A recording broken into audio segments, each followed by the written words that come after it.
N45 news channel నందు పనిచేయటకు reporters కావాలను మా phone number 9000005078.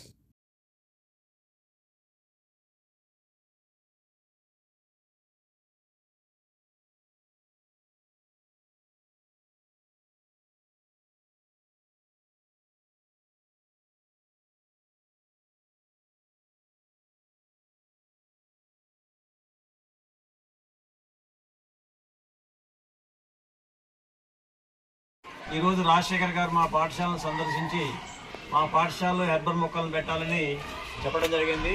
దాన్ని మేము చాలా స్ఫూర్తిగా తీసుకొని మా పాఠశాలలో హెర్బల్ మొక్కలు నాటి ఈ హెర్బల్ మొక్కల నుంచి వచ్చేటువంటి ఉత్పత్తుల్ని విద్యార్థులకి మామూలుగా వచ్చేటటువంటి సీజనల్ వ్యాధుల నుంచి రక్షించుకోవడం కోసం ఈ హెర్బల్ మొక్కల్ని ఉపయోగించుకుంటాం.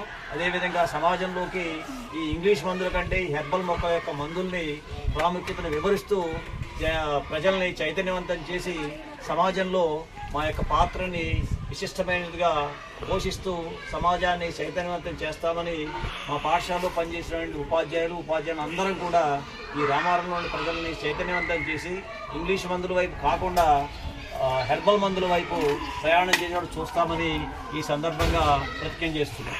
Thank you. ఈరోజు రాజశేఖర్ గారు మా పాఠశాలను సందర్శించి మా పాఠశాలలో హెర్బల్ మొక్కలను పెట్టాలని చెప్పడం జరిగింది. దాన్ని మేము చాలా స్ఫూర్తిగా తీసుకొని మా పాఠశాలలో హెర్బల్ మొక్కలను నాటి ఈ హెర్బల్ మొక్కల నుంచి వచ్చేటువంటి ఉత్పత్తుల్ని విద్యార్థులకి మామూలుగా వచ్చేటటువంటి సీజనల్ వ్యాధుల నుంచి రక్షించుకోవడం కోసం ఈ హెర్బల్ మొక్కల్ని ఉపయోగించుకుంటాం. అదేవిధంగా సమాజంలోకి ఈ ఇంగ్లీష్ మందుల కంటే ఈ హెర్బల్ మొక్కల యొక్క మందుల్ని ప్రాముఖ్యతను వివరిస్తూ ప్రజల్ని చైతన్యవంతం చేసి సమాజంలో మా యొక్క పాత్రని విశిష్టమైనదిగా పోషిస్తూ సమాజాన్ని చైతన్యవంతం చేస్తామని మా పాఠశాలలో పనిచేసినటువంటి ఉపాధ్యాయులు అందరం కూడా ఈ రామారంలోని ప్రజల్ని చైతన్యవంతం చేసి ఇంగ్లీష్ మందుల వైపు కాకుండా హెర్బల్ మందుల వైపు ప్రయాణం చేసేవాడు చూస్తామని ఈ సందర్భంగా ప్రతిజ్ఞ చేస్తున్నాం. Thank you.